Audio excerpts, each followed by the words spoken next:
You're listening to BQN. Assimilate the audio.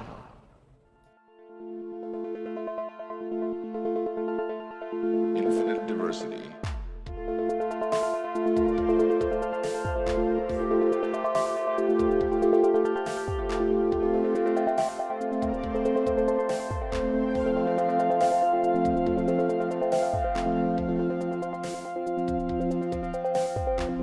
Live long and prosper, and welcome to Infinite Diversity, a Star Trek Universe podcast here on the BQN Podcast Collective.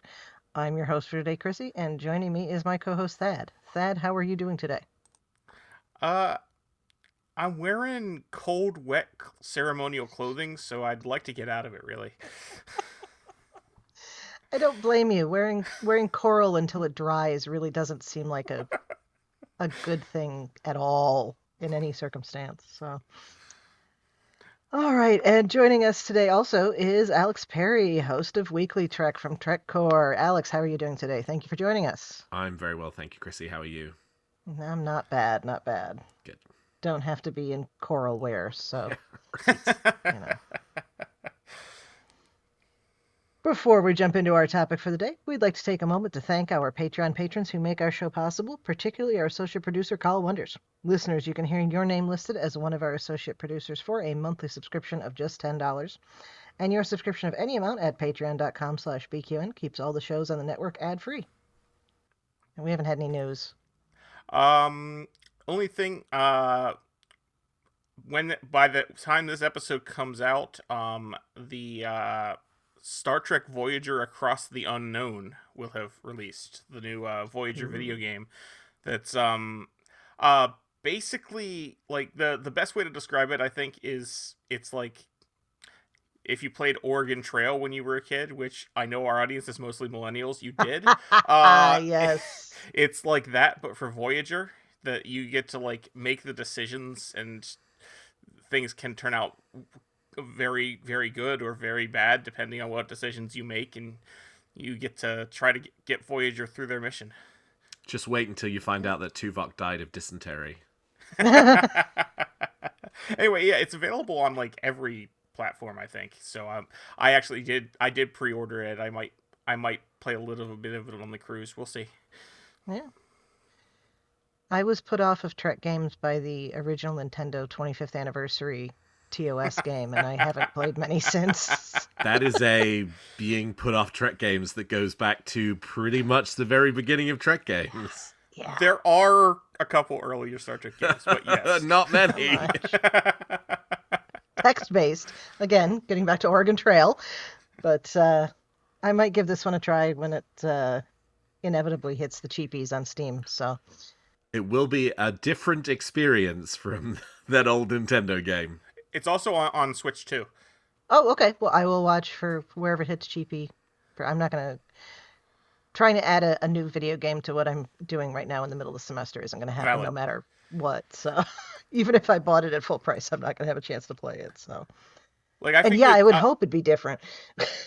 I got it for Switch because I figured this is the sort of game that anytime I'm buying a game, I decide, is this something I might want to play handheld, and then I'll buy it on Switch. Because I think, based on what it looks like, I think this one will work pretty well as a handheld game. There aren't many. I mean, I shouldn't say that. I'm not much of a gamer, but there aren't many games I've run into that don't work well handheld. So, yes and no. For what I play. I'm personally not a big fan of playing, like, regular, like, 3D games handheld. Oh, like, well, that's a different animal, yeah. Like, Sorry, I know everybody and their mother, because the primary reason that I buy Nintendo consoles are for Zelda games. But I know everybody and their mother played Breath of the Wild and Tears of the Kingdom handheld, but no. I did not want to do that. I did a little both, yeah, and it's definitely better on the TV. Yeah, but, like, anything that's sort of like a top-down or two-dimensional sort of style, even if they're not, no games are really two-dimensional, but you know what I mean. No. Anymore, well, anyway. I mean, the original Super Mario Brothers, which is... The original, yes, but, like, I was going to say, even the 2D Super Mario Brothers games that come out now are technically... Yeah. they're still 3D graphics, but like they don't have a 3D perspective. I feel like No. 3D perspective games in general, I don't want to play on a tiny little screen. No, and it all depends on what you're doing too. Like I love Dinkum on my Switch and Animal Crossing on my Switch. Oh yeah. But like Stardew, I don't think is I've too ever small. played Animal Crossing on a big screen. I don't even know what that would be like. Probably very fun. similar to playing it on the little screen. I mean, it's just a bigger. It's the difference between having a YouTube video on the TV and playing on the screen, and having a podcast going on my phone and playing on the TV. Yeah. Anyway, so yeah, so now that we've completely lost Alex. Yeah, he's like, oh, whatever. It's Stardew Valley, and so Alex, are you interested in Across the Unknown at all? I mean, I'm not a big Star Trek gamer anymore. I used to be. When I was a kid, I played in the sort of heyday of Star Trek video games: Armada, Birth of the Federation, Elite Force, Hidden Frontier, Away Team, Conquest, the like Starfleet Academy, Klingon Academy, Starfleet Command Academy 1 and 2. Didn't play 3. What else? New Worlds, the RTS one. The RTS one set in the movie era. Yeah, I played all those. But I'm just not much of a game. I was a gamer very specifically for Star Trek games, and then I kind of fell out of the habit of being a gamer. I did play 3/4 of Star Trek Resurgence, and the reason I enjoyed that one. Yeah, I really enjoyed that too, and I should go back and finish it, but it's just, I'm not a gamer, so it just doesn't come naturally to me to be like, I should sit down and play video games. I am very interested in this. I would like to, but it's one of those things where it's like, I don't know that I will. Honestly, the worst parts of Star Trek Resurgence were the game parts. Anytime you had to fight, it was terrible. Yeah, but I was enjoying the story, and the story was amazing. Kind of yeah. And I will never fully recover from making Riker disappointed in me. I mean, I do love, for Across the Unknown, I do love the like I'm very intrigued by the bits of gameplay footage we've seen where it's like a map of Voyager with the internal configuration and the quarters and the science labs and all that stuff. Like, I think that's really, really cool. Yeah. And if people start reviewing it and saying this is not the worst game that was ever made, I could definitely see myself checking it out, because it does, like, it's a very cool concept. But the thing that's a bit to me like, I don't know, we'll have to see how that goes, is it's sort of like you're redoing Voyager, and you're kind of hitting, like you hit the episodes and the choices, and you make different choices. But for somebody who knows Voyager, the show, really, really well, is the does the game allow you to diverge enough from what you know to make it interesting for someone like me? I'll let you know. Yeah. So let me know. Because if it's just like, okay, you do, because some of the old games are a little bit Joe like Carey's this. Not gonna die on my watch. Yeah. Where it's just like, it's like, okay, like you get faced with the choice about whether to, un-Tuvix and, bring back Tuvok and Neelix, and let's say you make the choice to keep Tuvix around. I absolutely will. Just to how see much what does that then change Voyager's path to the Delta Quadrant, to the Alpha Quadrant? A lot, or do you just end up doing like, okay, and then you've got basics, but it's just with Tuvix instead of Tuvok, and you do. My understanding is that it does change things fairly well, because like it's so the game and this probably may not mean anything to you, but it has what are called roguelike elements, meaning that your decisions matter, and like you can and you're probably expected that you are going to lose many, many times, and you go back and start over, and some of what your knowledge from before will help you make the right decisions in the future. And I think the idea is that, yes, your decisions will have serious weight, and things can turn out very differently.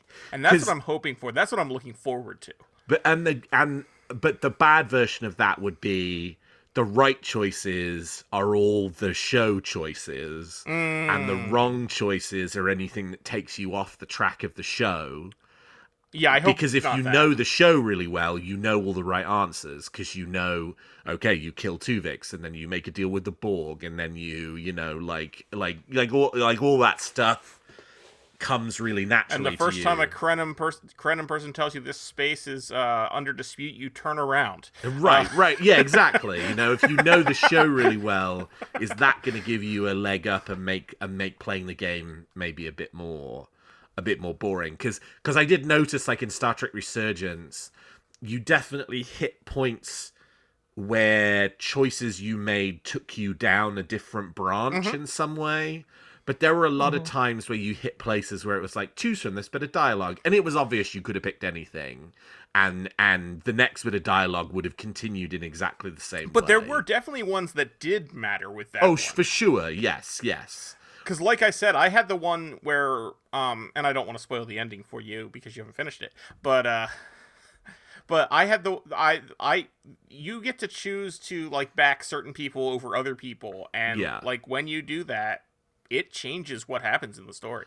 Yeah. But so it's just but like there can be less of that or more of that, and I'm curious for a game like this, you know, how much does the decision tree look like, you know, like a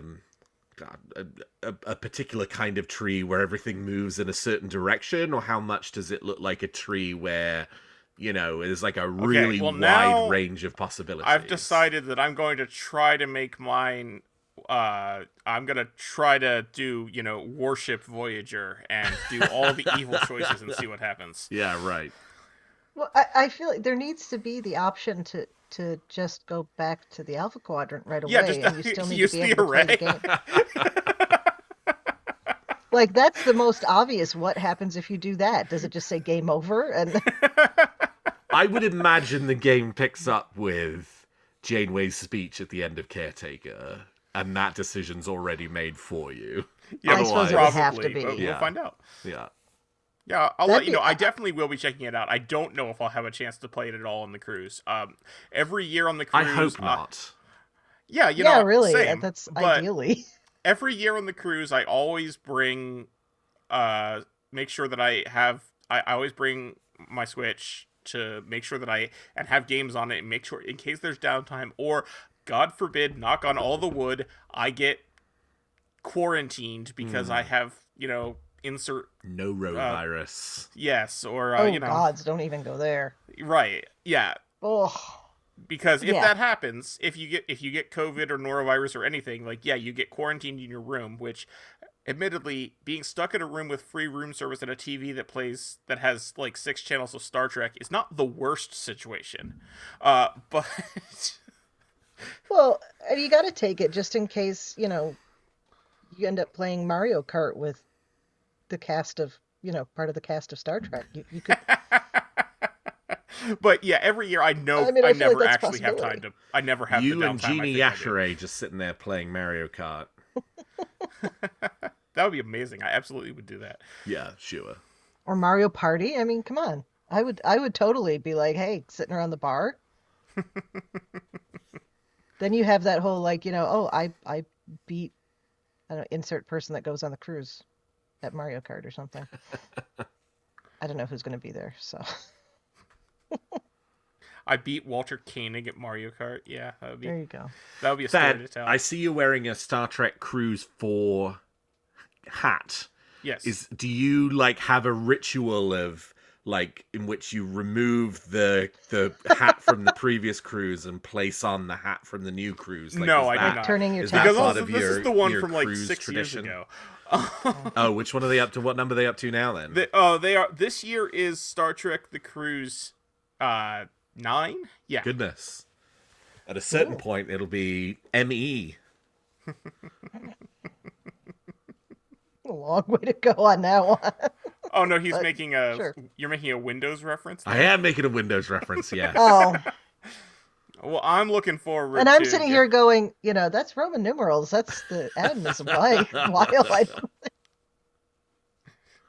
Yeah, no, it's Star Trek The Cruise 9. This is Star Trek The Cruise 4. This was the 2020 cruise, the last normal week before the world went weird. COVID cruise.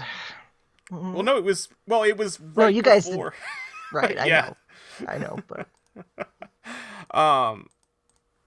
no, it was funny, like in the week or so leading up to that cruise, they sent out an email.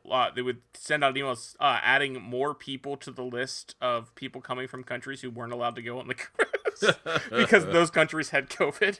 Yeah. They're like, if you've been to Italy, you can't come on the cruise. If you've been to Iran, you can't go on the cruise. Like, how many people have been to Iran that we're going to go on the Star Trek cruise? At least one, otherwise they wouldn't have sent out the email. I mean, they figure.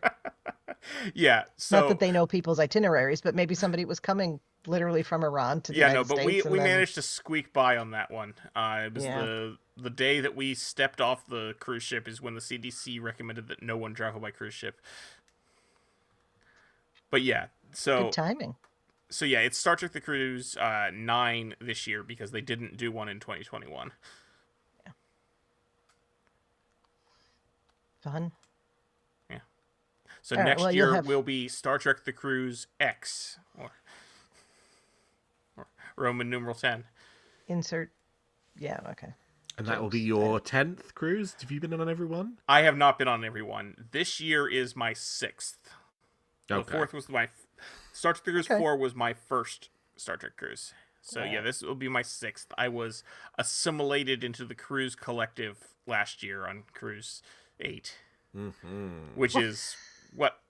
It's a whole thing. If you've been on 5 cruises, they have a ceremony and you get assimilated into the cruise collective. You wear a paper Borg mask and you have to recite a thing, and it's a whole weird thing that some people get super excited about. Wait, I don't think you're allowed to talk about this kind of thing, aren't you? Isn't that what? No, that's like, it's public. Everybody can see that happen.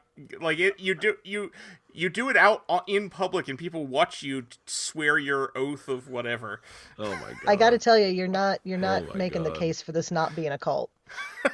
Exactly. Well, what I will say is that I find the whole thing ridiculous, but there are some people who take it deadly serious because, I love it. Of course, they do. I love it. Can't wait to hear what the next level up of unique club will be once you get to the 10-time club. There will be people who have been on 10 cruises, so yeah, they'll have to. Yeah, Superborg.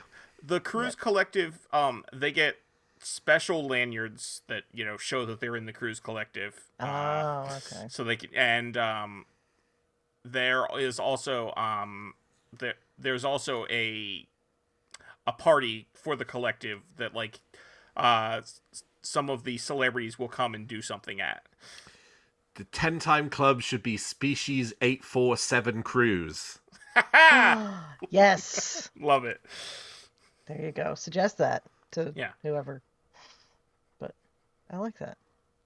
Well, listeners, Thad will have a full report of all of the shenanigans that happened on the cruise, including probably wearing his shenanigans shirt. I am going to wear my shenanigans shirt to get a photo with Gina Yashere because obviously. Oh, she's going to be there? Cool. Perfect. Yeah. They just added her a couple weeks ago because Carice Brooks had to cancel, so they swapped her in. That's too bad, but also cool that you get to. Yeah, so. And I'm sure Carice Brooks will be on the next one or something, so. I want to say, did Speaking they of, add her to Vegas? They've added a couple people to Vegas. Bella Shepherd. That's it. Wasn't there one other person they added to Vegas? Bob Picardo. Well, that doesn't count. I think Why that's... doesn't that And count? Oded Fair. Oh, cool. Oh, no, wait. No, Oded Fair's Shore Leave, sorry. Oded Fair is shortly. Yeah. Bob Picardo doesn't count in the sense that Bob Picardo has been coming every year to STLV for a very long time. 30 years, yeah. Oh, okay. And just re-upped So they his didn't add him, STLV it was invite just like, ticket okay. for the next 10 years based off of Starfleet Academy. Yeah. Mm-hmm. Mm-hmm. All right. Well, speaking of Starfleet Academy and people that are on it, shall we talk about this week's episode? Bob we're Picardo talking- isn't in this one, is he? No, let's talk about this No, Bob he's not, Picardo yeah. free episode of Starfleet Academy. Like, I don't think he's even in it. I don't think you even see him. No, not in it at all. Suppose they. Well, I guess he could have gone and done something for All Worlds Day. He doesn't have to stay. I was like, that would kind of undermine the whole going through his cupboards thing, but he wouldn't have to be there. I'm thinking like it's 700 years ago where he's stuck on the ship. Okay. Yeah, Bob Picardo and Oded Fair were not in this one at all. Gina Yashere literally phoned her appearance in. Yep. So Yep. yeah, they were saving some money, I guess. Well, I'm sure we'll see that money, the saved money, put into special effects in the last couple of episodes. So. Probably. Right. So this week's episode is I'm going to mispronounce this. It was Cozine or Cozine? Cozine. Cozine, right? Because we were talking before. Yes, which I mispronounced at the end mispronounced of last week's episode, but it is Cozine. Nobody's going to. Anybody comes at that about mispronouncing, I'm going to say no, bad. I was So gonna say these are Trekkies we're talking about. Don't say nobody's gonna. I said if anybody does, I'll say no, bad. They will, and I will. Anyway. Yeah, I'm sorry. I do need to talk about the most absurd thing that I saw on the internet since the last time we recorded. Oh, sure. Okay. When we're talking about ridiculous fans. I love absurd internet stories. There are some people on Reddit who have convinced themselves that Alex Kurtzman and all of new Star Trek hate old Star Trek and are only doing new Star Trek to erase old Star Trek. Yep, makes sense. And as an extension of this, they believe that the "Thank you, Avery" message at the end of episode 5 is actually a sarcastic insult. Thank Avery you, Brooks. Avery. Yes, because the evidence they give for this is an old interview with Armin Shimmerman from way back when, where he talks about how Avery Brooks, how all the cast didn't call Avery Brooks by his first name on the set; they called him Mr. Brooks. Mr. Brooks, yeah. So therefore, by using his first name at the end of the episode, they were actually insulting him. Oh, nonsense. Yes. Complete and utter Nonsense. nonsense.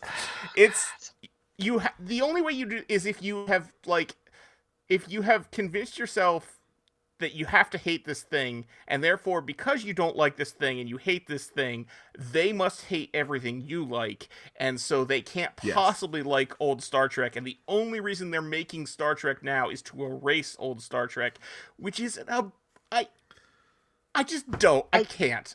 I freaking can't. I don't even. These are the same people that thought the old Ghostbusters would disappear because some women were in it for once.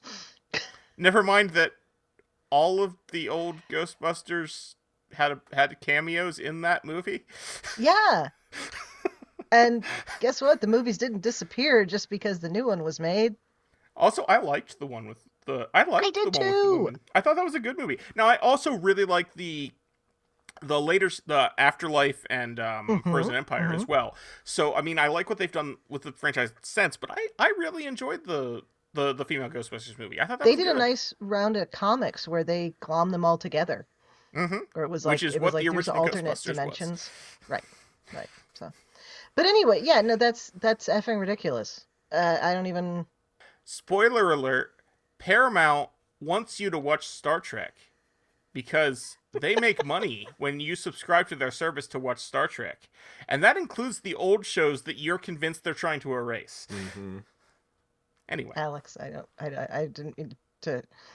If you have expressions of WTF-edness on this, No, I think that says everything it needs to. I was gonna say I would apologize to Alex for the fact that we're 26 minutes and haven't talked about the episode yet, but he knew what he was getting into. I knew what I was getting into. he knows better. He knows better. Besides, this wasn't my favorite episode of the season. We could keep talking about whatever we want. Mine either. Yeah, I gotta be honest Yeah, there. same. I didn't hate it. They were I trying to do didn't hate Data's it. Day, and it didn't happen. But no, I thought when you said the ridiculousness on the internet, I thought it was going to be the thing that I saw Trek Course tweet out about this morning, and I don't know if this Oh was you, God! Alex, or somebody Yes, else. that was a whole about thing. being accused of being paid shills for CBS. Oh my What God! I want to know is he's talking about how this is criminal activity. He's reported it. One, if they are being paid shills for CBS, no, that's not criminal activity. And no, two, that's jobs. To whom are you reporting this? Yes, this was a And email 3, submission. how do I get on that list to be paid Yeah. shills? Right. Yeah, this exactly. was an email submission to trekcore.com. I am so glad I reported the scammers on your site and the site itself for defending them. Blocking me for exposing them is an admittance that the site is aware people are being paid for fake comments posted here, clearly showing you not only condone it but wish it to continue. As a result, your site has been reported for your support of criminal activity and the posting of false claims. People are being paid to post false comments, and blocking me for exposing this implies you are directly involved in the deception. So I'm assuming the false comments are the people who like Academy. And correct. Yeah, this is a guy who... no one could possibly say something positive about Academy unless they're being paid to do so. This is a guy who showed up in the comments for one of the recent Academy-related articles on TrekCore, and for everybody who said something positive about it, this guy was responding, "You are a paid shill." So, of course, he got blocked for that, because that's very antisocial behavior. It's fine to not like it. Yeah. It's not fine to be weird about it. And this guy was being super weird about it. So, yeah. But hey, I mean, now it's been reported to who? The FBI? The fucking DOJ? The like Stephen what? Like, Miller? what? Like, yeah. Like who's getting these reports about criminal activity of saying that you liked Starfleet Academy? I want to be the person at the FCC who gets that complaint and just is like, well, that's 5 minutes of my life I'm not getting back. I mean, unfortunately, at this FCC, they probably would be like, "Is there a way that we can take advantage of this?" True. But I get in a normal situation. And on the topic of people saying insane things on the internet, one more. Please. Is a post that I saw on, and I have already mentioned how absurd and ridiculous and honestly a cesspit the Starfleet Academy group on Facebook is in previous episodes. Someone posted the other day talking about how terrible it is that episode 6 starts off showing premarital relations. Oh, I saw this one. Yes, yeah, premarital intimacy. That's what they said. God. Yep. And they talk about how that's not healthy and we shouldn't be showing that. Yeah. Yep. And I hope I'm they just don't wondering listen... what Star Trek have they been watching? I hope they don't have an aneurysm if they listen to Infinite Diversity, where we're talking about the Doctor accidentally popping in on people masturbating. Yeah, Alex, because we were asking what happened to that thing where the Doctor pops in whenever people have elevated heart rates. And sure. Yes. we determined that he probably decided to stop doing that the first time he popped in on someone, you know.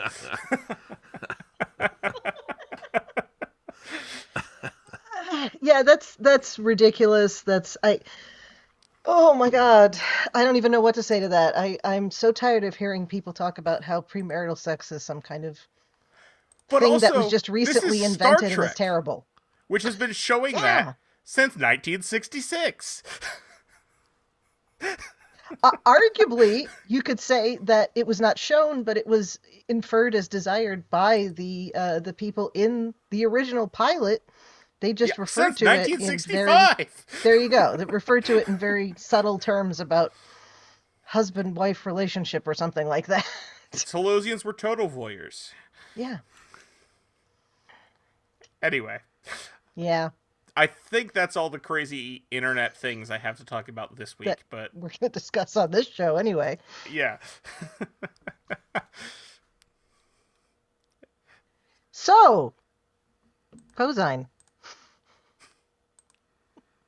Alex, initial thoughts, first impressions on Cosine.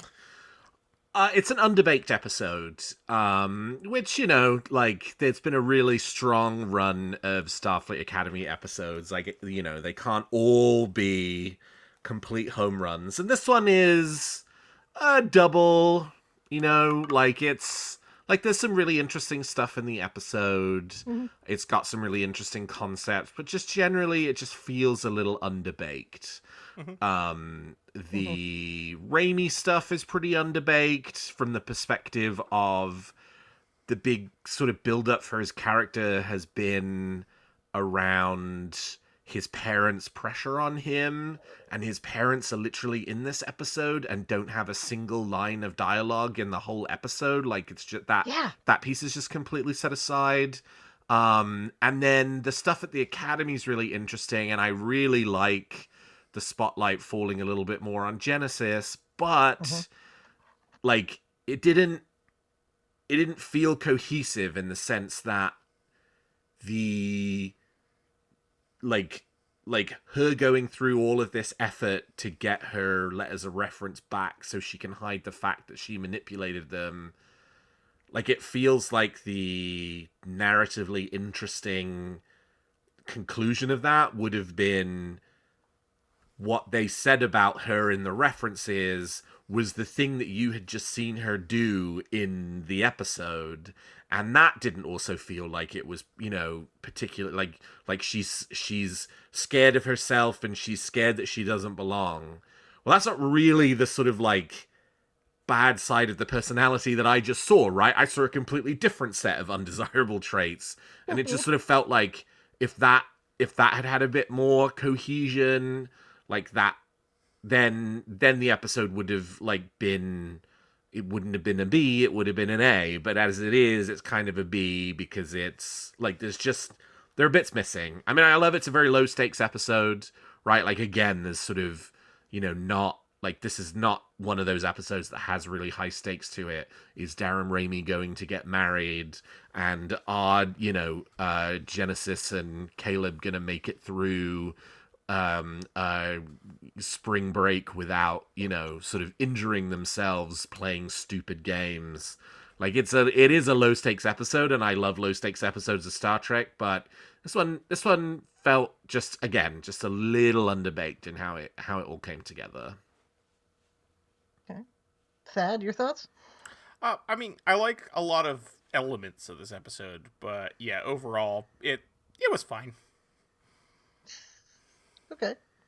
I think we needed a very less intense episode after last week. Sure. So that was definitely the setting it at this point in the in the semester. Setting it at this point in the season makes perfect sense. It felt like it was setting stuff up as opposed to actually doing anything on its own, and maybe closing a couple of. It closed stuff for Darum. Yeah. Like, I think at this point he's not gonna care about what his parents have to say anymore. Particularly since you would have only known that his parents were there by seeing them listed in the credits. Yeah, right. Yeah, when you were saying his parents were there, I was like, were they? Yeah. And they're listed as Darum's father and Darum's mother in the credits. And I don't know the actors, so I couldn't tell you who they were in the scenes. 2 of the 4 parents standing off to one side during several, like, you know, sort of like cuts to the family. Yeah. I'll take your word for it. It's like this is like Kareem's second father all over again. Right. Yeah. That didn't register Not at all Kareem. with Kareem's me. the actor. Jaden's second father. I hear what you meant. Yeah. It's like, okay, that's a... Which I guess I kind of get that. The focus is not the parents. That's fine. You know, any more than it would be for any of our other Trek shows where somebody's parents show up. But, you know, actually, yeah. No. But if this is a story about Darren deciding he's not going to live for other people, he's going to live for himself and make his own choices, or I guess, as the episode kind of shows you, not him deciding that, but him having that decided for him. Mm-hmm. Like, shouldn't that tie in the parents thing? Because that's the point of the parents thing. The parents thing is about, I did everything they wanted. I did all these things they expected of me. Like, that was my, whole way of being. And if it wasn't perfect, it was nothing. Like, that's what we know about the character. But then you're still in the same thematic territory, but now it's about this wife that gets sprung on him, not about his parents, and it's just like, it's too much. It's like you set up the parents earlier on in the season as being the like tension point for dramatic growth, and now you're not doing that. So does that mean that we're going to come back to the parents later and that's going to be a thing? Because it's like, well, I feel like I've seen this now, like, you know, with only 10 episodes and there only being so many Darren Rainey episodes, it's like, well, now I kind of don't want them to do the parents thing because they have done a version of that here with the wife for a day. I think maybe it's just meant to be he's turning his back. Turning his back maybe is the wrong way to put it, but he is reorienting himself with all of it. You know. Maybe is there a better way they could have told that story? Yes, but maybe next season we'll get a Parents' Day episode. Yeah. Because like colleges do that, they have Parents' Day. So I think that would be cool if like there's Parents' Day at the Academy, so we get the episode where all of their parents come. Hey, maybe that's when Caleb finally gets reunited with his mom. She finds out about Parents' Day, just shows up. Yeah, and that's another area that, like, again, felt a little like, okay, you had the opportunity to do a bit of this with this episode and you didn't, is on the Genesis side, at a certain point, actually meeting her father would probably be really helpful to sort of showing a little bit about why she feels this way. Like he's sort of referenced as this character that is talked about at a really far remove, you know, like it doesn't feel like any of the characters on the show really know him. I mean, I would assume Admiral Vance does, but I don't recall a moment in the previous episodes where Vance is like, hey, say hi to your dad for me. Love that guy, right? Like, we don't know his name.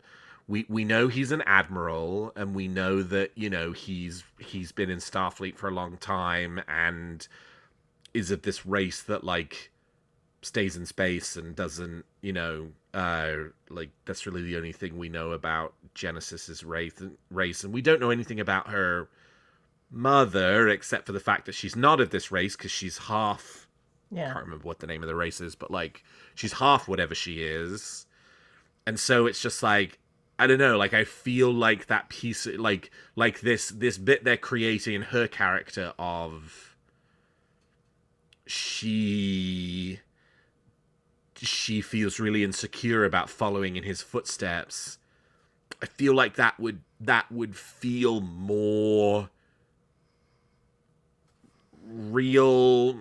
That's maybe not the right word, but relatable is not quite the right word. I think it would resonate more if, like, you had a bit more of a sense of who this guy is, but you don't, because we haven't met him. We don't really have much information about him other than the tiny bits of information that Genesis has given previously. Some of what we have been running into here has really conflicted in my head with what we learned on Discovery about how Starfleet is so small at this point, and it seems like they're all almost in one place, and I realize they're not, but it feels like anytime they're introducing new upper brass, it's somebody we should have run into before. And they all should know each other. And it's not like it used to be. Not like 24th century Trek where you've got admirals all over the place. So yeah, the fact that we haven't run into him, and I know people would say it would be small world syndrome and all of that, but it would have been nice if they wanted to give somebody a complex about trying to live up to a parent like that. And this is just me. The character that I would have put as her father is the guy who was sitting and waiting for a call that we met in Discovery for so long. You know. And I realize that's a different story necessarily. But, like, it is also that feeling of being the devotion to Starfleet and having that be so overarching. And then we would understand why she feels so much pressure. But we're supposed to just get, like, oh, he's an admiral, so there's pressure. Okay. You know.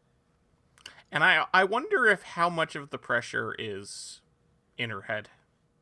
Oh, And a lot of it's in her head. Clearly, I mean, that's what the letters of references are basically saying. She's too in her head about this and can't let it go, and that's a problem. And, you know, we're highlighting that as being a problem, and she's proving that's a problem by, one, having altered them in the first place not to say that, and then B, now going on this, like, sort of endeavor to cover that up by getting the references back so that, you know, when they reach out to the people and say, hey, here's your reference, is this still your reference? They go, this isn't what I wrote, you know? So, like, yeah, I think that's a huge piece of it.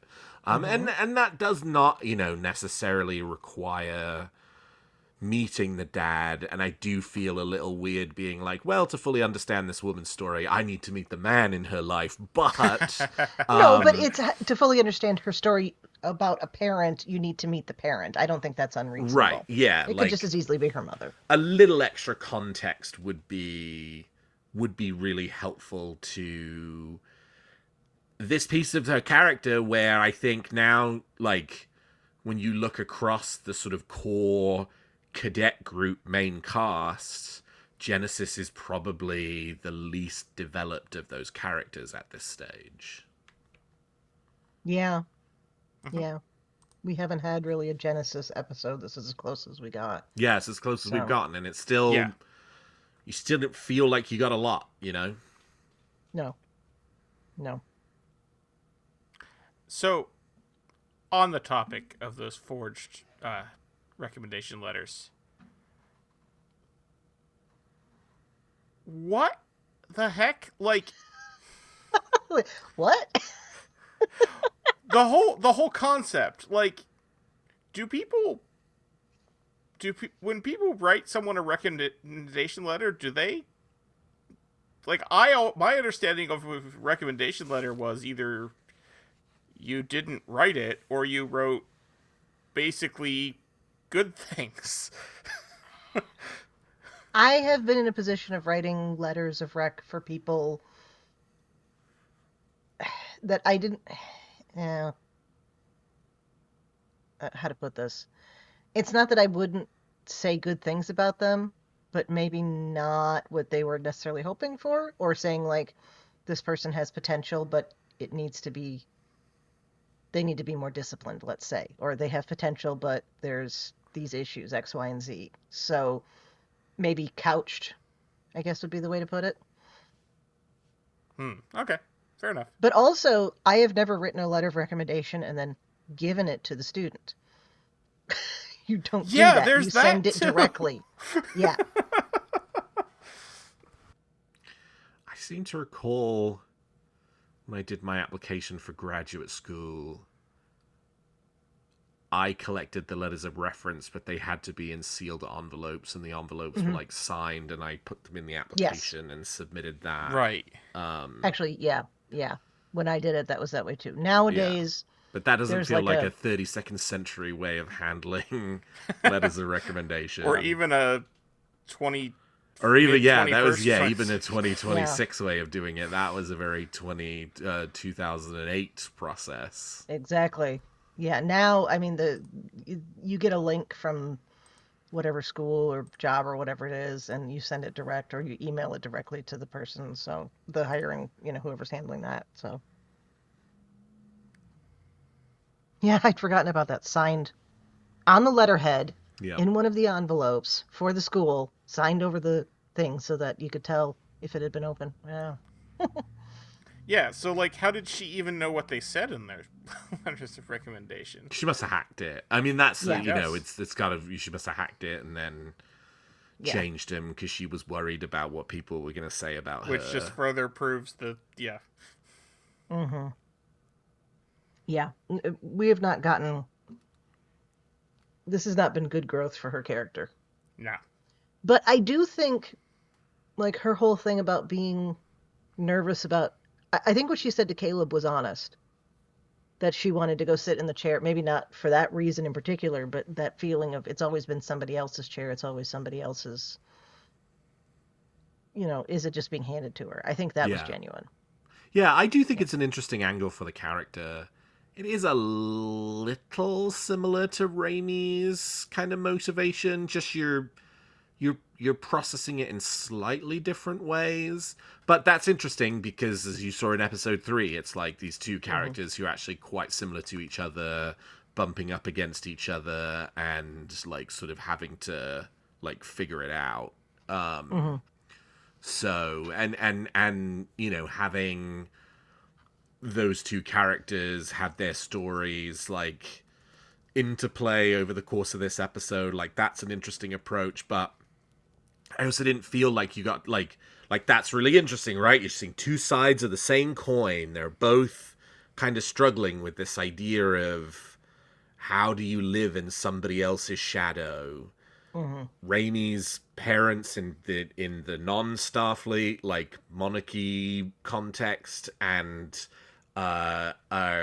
Genesis's parents in the Starfleet, you know, sort of admiralty context. But still, this episode, it felt like it was like, oh, that would be really interesting to do, but then did not maximize on taking advantage of that, because you didn't feel like there was, you know, that sort of like interwoven piece across the, you know, across the episode in quite the way that it could have been. Which is, again, not to say that like this is a terrible episode or anything. I enjoyed it, just that it probably is one of the weaker episodes of season 1 for me. Yeah, I'd agree with that. The whole thing about Darum, I thought it was really interesting that it's not his family that's the ones that are about to take control, you know, Right. or you know, Yes. who's going to inherit the throne. So that to me just that makes his parents the worse to me, because it feels like they maybe like picked up on, oh, he went to school with the crown princess and they became friends, so we're going to make sure that he does everything he can to put himself in the position of marrying her so that, you know, our family can be better. It just feels a little too much like a feudal medieval power play kind of thing. But again, since we never actually heard them speak or anything else, we don't really know what their motivations were. So Yeah.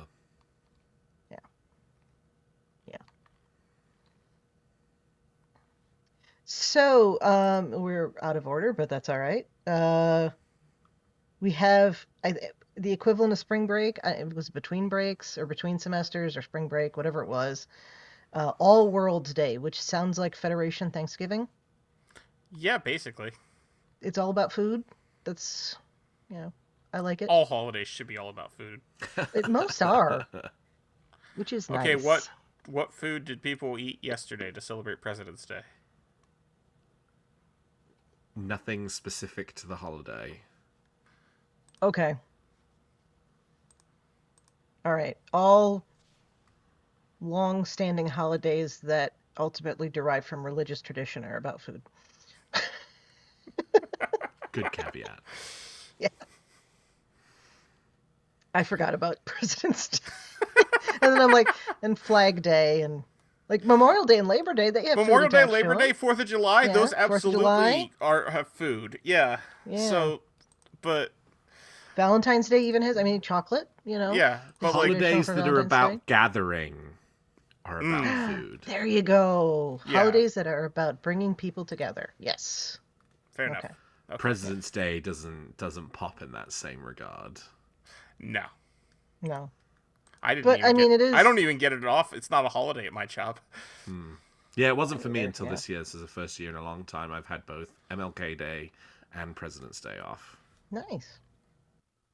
I mean, back when it was Washington's birthday, you could have had like cherries. Sure. Go with the tradition. I don't, you know. Yeah, I'm trying to think, is there any food associated with Abraham Lincoln? I was just trying to think of that, and I'm like, no. Can't think of anything. Yeah, I don't know. Well, okay, that's not a food holiday. You build a cabin with Lincoln logs, I guess. Whatever.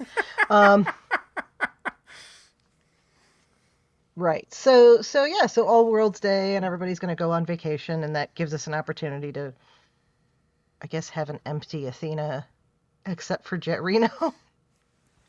Like, okay. And, yeah. Students in the corridors! Students in the corridors! It just, and then what was Durham supposed to be doing? What was he going to be doing when he wasn't going to be kidnapped? We never really get that. No. Fine, okay. I liked that Jaden and Kaio were going to go to Ibiza. That was cool. Oh my god, they're adorable. They are so cute together. And then at the end, even though Jaden just like completely bailed on Kyle without any word, Kyle just comes up and kisses him on the cheek. I loved it. Well, he said he explained. Yes, so, he did say he explained to him you at know. some point while he was on Kionia that he was Technically not on why he was Kionia. there. He was on the matrimonial Yes, moon. the forest moon of Endor, that's right. Yes. The sandstone moon of Kionia. The sunset moon of Kionia. This is so we don't have to invest in the CGI to turn all these people into fish people. Moon of Kionia. Yeah. If we go the rest of the series without seeing that again, it's going to feel real pointless. But sure, A little bit. why not? It is sort of strange. It's very cool. You could present it as a nitpick around like, they've not done anything with that. But for me, it's sort of disappointment because it's like, that's really cool. Mm-hmm. And like, but since the pilot, really the only, with the exception of sort of like, there's been a lot of talk about Kionian culture, but in terms of like biology, the puking glitter thing is really the only, sort of like, oh, this guy's actually an alien thing we've gotten in terms of the discussion. And we still don't know, like, why does the guy look like a human when he's actually a fish dude? Why do all these people look like humans when they're actually fish people? Mm-hmm. Are they actually fish people who look like humans, or are they humans who have the ability to look like fish people? Like, I have so many questions. Yep. And obviously it's a production thing. They don't want to force him to have to go, he's a big part of the show, and it's more relatable to just have him look like a person than it is look like a fish person, because that was pretty elaborate makeup. Mm-hmm. So it's obviously a production thing, but it's like I would love to learn more about it. I think that's an interesting species trait, and they've just not really done anything with it. And like, this would have been the episode to have done something with it, right? But they didn't. Mm-hmm. Everybody was just look like people. And at this point, you could almost go back to the first episode and say, okay, he's a Kionian, and they look like humans, except they can be out in space without a suit. Yeah, I mean, End of story. He didn't have to look like a fish person. Yeah, He could still puke glitter. The assumption from the pilot I came away with was his default state is fish person, and he's choosing to look like human person. That was the while idea at the that I academy. got. Yeah. Yeah, But same. now, after having visited the planet, it feels like actually default is you look like a human, and fish person is the like, the sometimes appear, the thing you look like occasionally rather than the thing you look like all the time. So he does say the moon used to have oceans and then they dried up. So I wonder, do they only look like fish people when they're in water? Yeah, Or is it? space, And I Or was space. Yeah, I was like, is it like it was that Harry Potter thing, right? Where like, Oh, speaking of Harry Potter again, where it's like Yeah. if you're in water, you're one thing, but when you get out of the water, you're something else. Like there's some pop culture thing where there's, or is it a Pokemon? I can't remember where, but that's been sitting in my brain since I rewatched this episode, where it's like, okay, is it just like, if you did douse him in water, he would turn into a fish person, but their like natural state when they're on dry land is they look like humans. he's thinking of the there was that plant that Harry ate that gave him gills, but that wasn't about being Gillyweed, wasn't it? gillyweed. Yeah, or hearing hearing the like song the mermaids where underwater. Underwater they look like attractive women, but you pull them out of the water and they're really ugly, like, you know, like awful creatures. It's something human like hybrids, that. like you would expect. Yeah. I don't remember if that's a Harry Potter thing or like just a mermaid thing.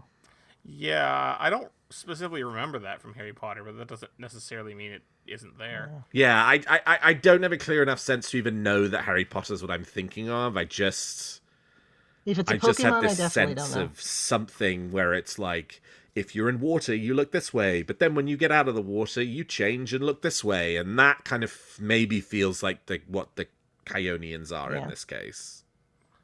My Listeners, knowledge let of us know. Pokemon is very limited, so I really don't know there. Pikachu? I mean, That's what I know okay. about Pokemon. What I should say is, my knowledge of Pokemon is very limited for a millennial. I obviously have cultural osmosis of some Pokemon knowledge. Yeah, no, same. But I've never really gotten into Pokemon. I was one of the 4 people that didn't play Pokemon Go that one summer. Yeah. Our cohort was the elder millennials had to really voluntarily get into Pokemon. It didn't overtake us the way it did some of the younger part of the cohort. So yeah, I was at the age where a lot of kids I knew were super into Pokemon when it was back in the late 90s. It was huge. Yeah, I was 11 when those games came out, so it was right there. Okay, that's the right age for it. I never had a Game Boy as a kid though, so. Oh, I got my parents to get me a Game Boy for Pokemon because I had a friend from Hong Kong who had the Japanese version of the game. This is before it came out in the UK, and he let me play it on his Game Boy, even though it was in Japanese and I couldn't understand, any of the words. I was hooked playing that game, and then when it came out in English, I insisted that I wanted both a Game Boy and Pokemon Green, I think, was the one that I had. Okay, see, I just looked this up, and Pokemon is first introduced into the United States in 1998, which is the year I got a driver's license, so Sure. I had other things to do. I was a little younger, and I knew a lot of kids who were playing Pokemon in Oh, my sister loved 99. it. Yeah. Oh, she was 7, and that was. I also knew a lot of kids who had the cards around that time too. I had the cards. Yep, I had Pokemon cards as well. Right. But yeah, sorry, I've completely tangented us. Yeah, just by because saying we don't the ever word Pokemon. Because that never happens here. No. I can bring it back. There's new Pokemon Lego sets that are happening, and then there was the Enterprise Lego, and then we're back to Star Trek. Okay. Hurrah. So. Oh yeah, it's funny with stuff like that. Because similar to the Enterprise Lego, if you look at the comment, because I am a Lego person. I have tons of Legos. Yeah, you're a Lego. So I have. So I, am mine over there. involved in various Lego things online. And so, Yeah. when you see news posts about, the Pokemon Legos, it's the same sticker shock reaction that everybody had with the Enterprise. They're always like, oh, it's so expensive. And it's like, then you just don't know what Lego costs. Yeah. Well, my niece-in-law, my nephew's wife, I don't know, whatever. We have this little cohort where it's cousins, except for the nephew who's just slightly younger. And anyway, because I have a much older brother, but he and his wife are both into Legos. Part of their wedding was Lego themed. Nice. Okay, that's how into Legos. So it's really they're both very familiar with how much this stuff costs and all of that. And I have never heard him say anything sticker shocky until he found out what the new Lord of the Rings set is going to cost. It's not Minas Tirith, or is it? Well, no, that is the one that's rumored to be coming. Yes. There's Death Star set that came out this year that was $1,000. That was the most expensive set ever. Okay. And it's a stupid he didn't get that. Cross section of the Death Star too. Anyway. I don't remember hearing about that, but that one is he was complaining because that was going to be like $650. Yeah. And, Which is... But that's the first time I've heard. But for what it's supposed to be... Yeah. I mean... Yeah. I've got my $800 Millennium Falcon here. There you go. Hell yeah. With a very large moopsie. Oh yeah, my Star Trek plushie collection is also on it. I've got Moopsie, Badgie, Murph, and a Gorn. Nice. My moopsie grew a mustache. Senior Moopsie. I got a sticker. I got a mustache sticker, and I was like, what am I supposed to do with this? And then I realized it would look really cute on him. Anyway, yeah, Legos. Expensive. Mm-hmm. Yeah, the Lego Minas Tirith is rumored to be extremely expensive, but it's also enormous. Mm-hmm. So Caleb convinces Captain Ake to let him hang out on the ship, and he decides to turn it into a beach holiday in the middle of the atrium. Which kind of works. I like it. He's sunning himself. Apparently he went for a swim and didn't dry off first, but that's fine. Genesis is just like, why are you wet? They did a nice job with that, though, because you could see water droplets like where he had walked over and sat down. Because I noticed that on the floor the second time I watched, and I was like, oh, okay. But, yeah, so she says she's going to work on her term paper. He's hanging out, sunning himself. She convinces him to play a game of Toxic or Not Toxic. The Warp Slug. Accidentally So that release was a fun. Warp Slug. Yeah. Is that the same slug that's on the warp nacelle of the Cerritos? Well, Yes. my headcanon is now that it is. Yeah. I mean, it's It's obviously not the same slug because it's 1,000 years or 800 years different. You don't know that. But, Could be. same species. It would make sense. There are a lot of people who are going to be like, oh, that's so stupid, a slug that goes to warp. But, I mean, Yes. all the, like, sort of space creatures we've seen in Star Trek, like, it really only function, like, they're really only plausible if they have the ability to travel faster than light. Yeah, those the space pasties and the space. Yeah, the jellies from Encounter at Farpoint. jellies, and yep. I was trying to think of what they were called. The Galaxy's Child ones and Tin Man stuff, yeah. Tin Man, yeah, absolutely. Yeah, Mm-hmm. yeah. So just because it's small, It's hard to grade. maybe that's why it only goes 3 feet. Right. Maybe it's a I do juvenile like of the thing that that's they trying made- to eat the Cerritos' warp core. That one of them's like, it's not going to go away at warp speed. And it's literally a warp slug. That was nice. That was a nice bit of turn of phrase writing. Also, I'm And sorry, I I got do- distracted. I looked That's up okay. the Lego Minas Tirith leaks again, Oh, and yeah. one of the minifigures, it comes with this Denethor, and he holds cherry tomatoes. Oh God.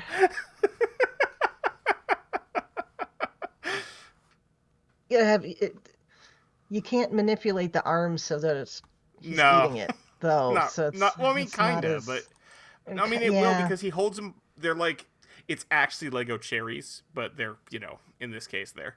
Yes. So it holds it by a stem. So I think you could Oh, you could. almost. Yeah.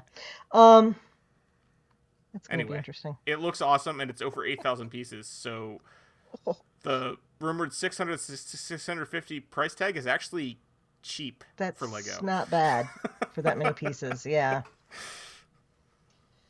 Oh.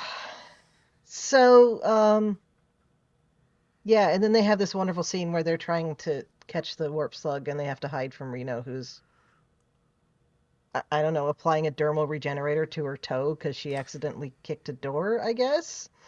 Yeah. And there's that whole Funny. conversation that she's having with Laura Thok, which is Mm-hmm.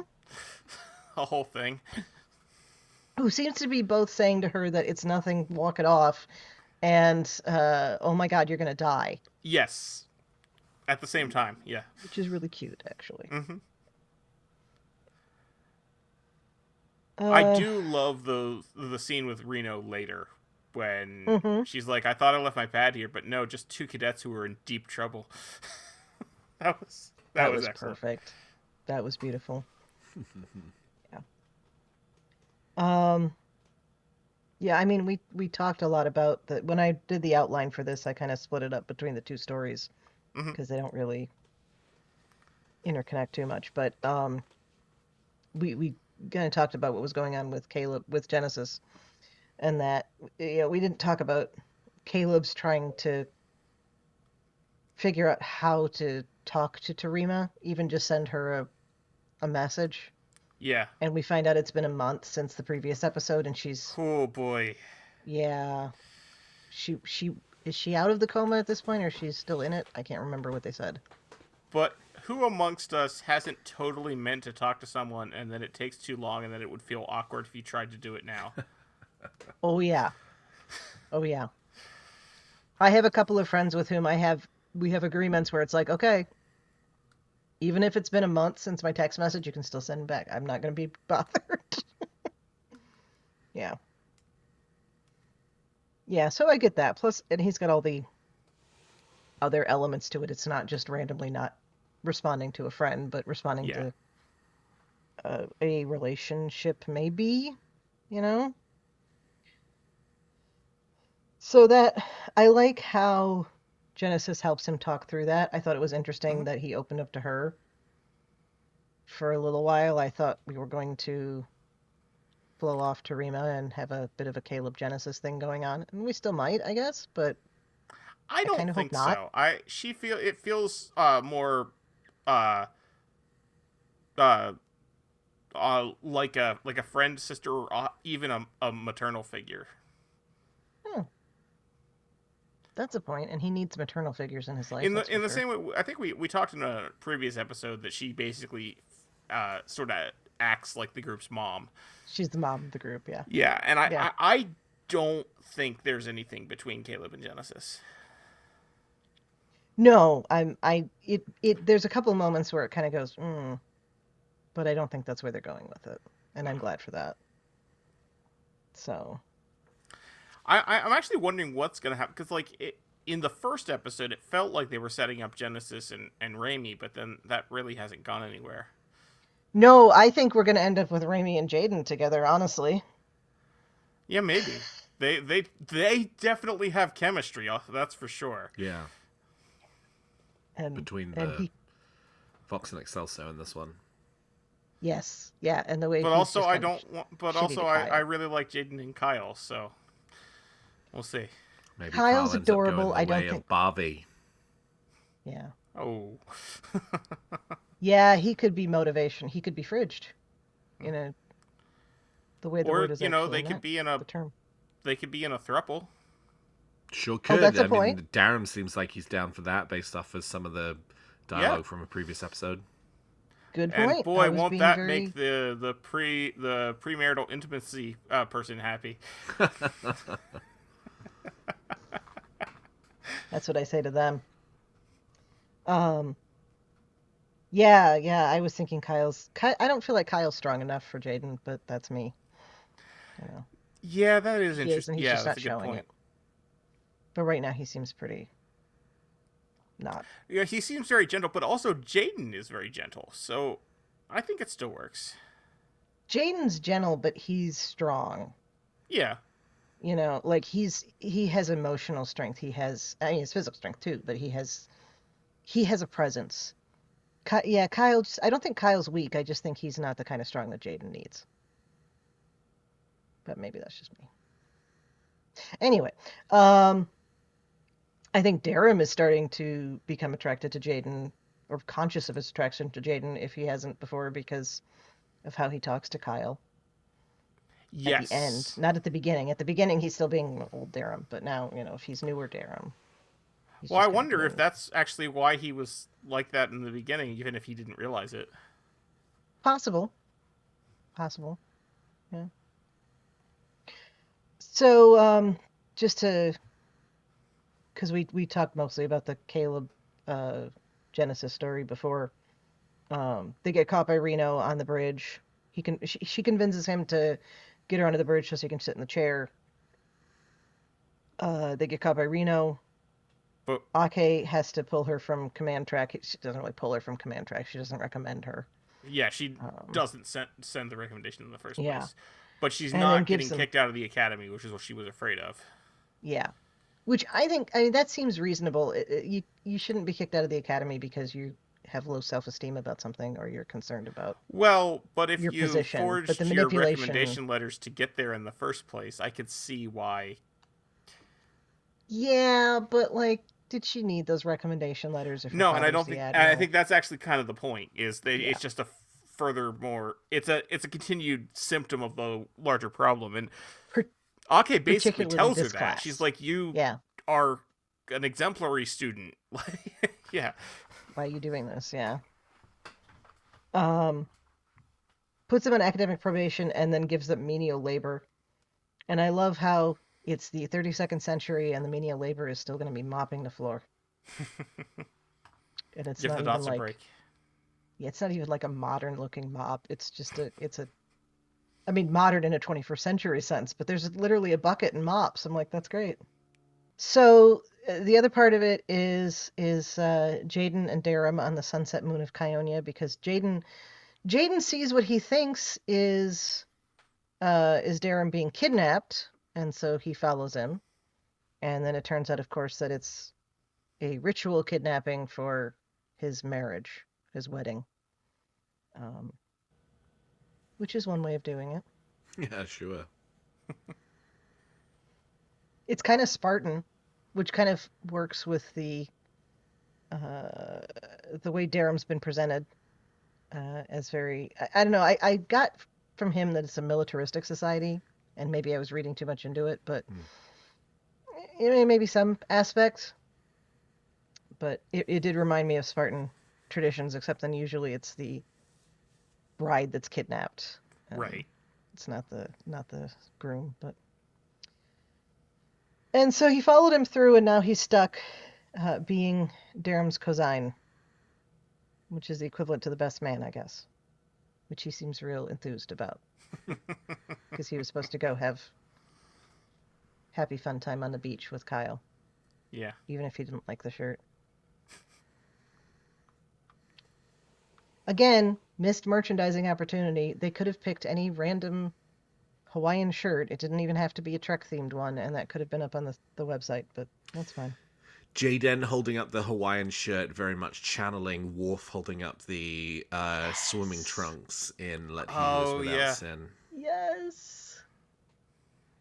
I totally forgot about that. I love it. So we find out that Darum was... Or Worf reluctantly putting on the sheriff outfit in Fistful of Datas. Yeah. Or the hat on his birthday. Yep. Yeah, so we found out that Darum was engaged, and his fiancée is heir to the government of the planet. Her parents are the ones who run the planet. They want to retire, so now it's her turn. And apparently you have to be married to do that until the end when she decides you don't. Okay. It's good to be the queen. Yeah. Yeah. Yeah, it is. So That's 2 Mel Brooks references in 2 weeks. Okay. my biggest problem with this whole story is it like Alex was saying, it feels underbaked, like they didn't fully flesh out the story, because if Jaden's there giving support to Darum, I feel like there should have been a conversation between Darum and Jaden about how Darum doesn't really want to do this. Then he would have to admit to himself that he doesn't want to do it. That's true. Which he never actually does until it's over. Okay. You know, because Kyra gives him the out. In Yeah. fact, she doesn't even give him an out. She tells him he's leaving. Mm-hmm. You know, which I give her credit for. Mm-hmm. Yeah. I went back and forth on how to feel about the conversation that Darum and Jaden have, because he basically insults Jaden. He tells him, he's like, I can't run away from my family the way you ran away from yours. And Jaden just walks away, and you think he's done. And then, you know, true TV fashion, he shows up at the end and it's okay. And I get that Jaden understands that he's not. Durham was not insulting him at that point, like intending to insult him. He is taking out his frustrations on him, and the fact that Jaden understands that. I love that about him. But at the same time, I kind of wanted him to be like, you know, you're being terrible. Of course, he kind of does that at the end. He does say congratulations for learning that you're an asshole, which I have to remember that line. So. But Jaden has gotten over his fear of public speaking. Clearly. At least to some extent. Or they have some good blood wine there, and or both, something. Or the choral created equivalent. And then Kyber gives him the out. Yeah. Tells Because him she to can get tell out. he doesn't want to do this. Yeah. Yeah. And then everybody go watches a meteor shower. And like you said, it does feel a bit half-baked. Yeah, there's a much better episode just beneath the surface. I said at the beginning, this feels like Academy does Data's Day. But what's missing is there's not the connection between the two. Data's Day had A plot, B plot, and then they ended up connected.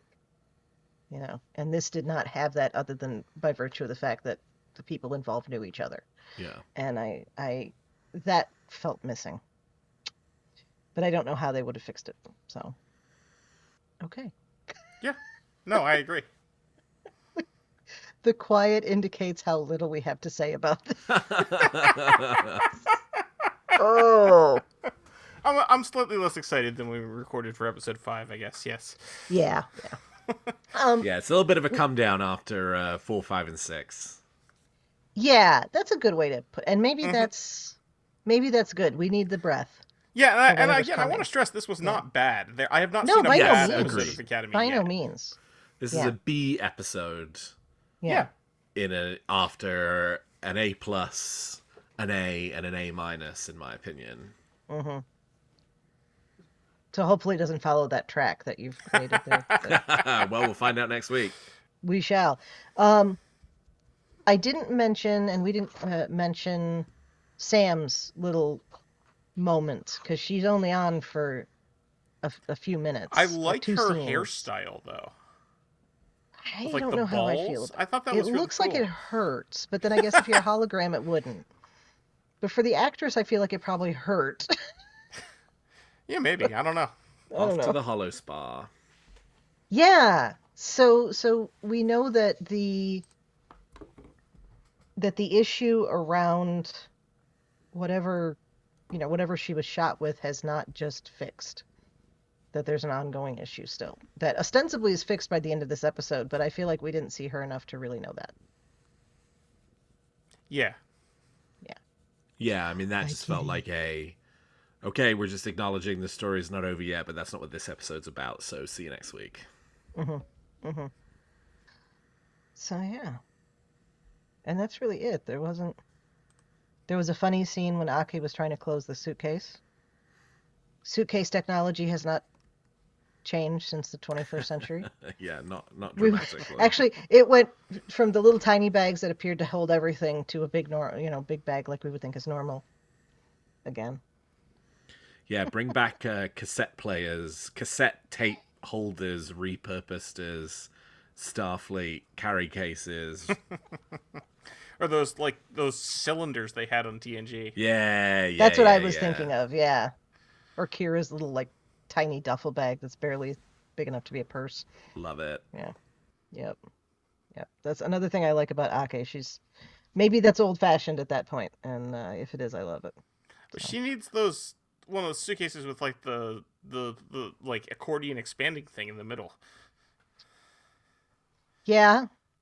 Although I think she'd probably have the same problem. It just would be expanded, and she wouldn't be able to close it. Having used one of those and been in similar circumstance, I can say it seems like a nice idea. You have to pack it with the accordion thing closed, though, so you have to remember that it's there. Yes. Yeah. and not leave it Yeah, open no, and be like, that's what I do. I pack it with this closed, and then when I'm having trouble closing the suitcase, I unzip it and like, hey, now it closes. Yeah. Then you feel all smart. Not if you do it the other way. So we end it with Caleb sending his letter to Terima, where he's very honest about how he feels, and then, as I said, everybody goes and watches a meteor shower. And apparently the Academy voiceover does not provide popcorn. Alex, how do you feel about the Colbert voiceover? I've been meaning to ask, and I keep forgetting to ask people. I like it. It's fun. I like I do too. not everything about Star Trek has to be one completely serious and two completely like I don't think Star Trek needs to feel like it's 100% the real world all the time. Yeah. You know, like that. sometimes it's like the eating the con badge thing. I mean, that it has really sort of metastasized into, for people who don't like Academy, that line is like, you know, sort of exhibit A of why they don't. But I mean, that wasn't a particularly funny joke, but like it was just a throwaway joke of a line. Like it was just it was silly, and that's what the Stephen Colbert things are supposed to be. And I find them amusing. Like I really enjoy, you know, a lot of his stuff. And actually, in addition to finding the, you know, specialist Krebs, your Talaxian furfly is, you know, ... for today's episode, like him doing the like Academy recruitment video in episodes 3 and 4. If you're looking for us, we're looking for you. Like that was really nice. Like, I know, you know, some of the visuals were a Starship Troopers knockoff and, you know, all of that stuff, but like that sort of idea of if you're looking for us, we're looking for you was really quite affecting. And so, you know, yes, there are definitely people who are like, the Stephen Colbert thing is too silly, but I'm not one of them. All right, good. I got my pop, and I put him up with my Trek stuff.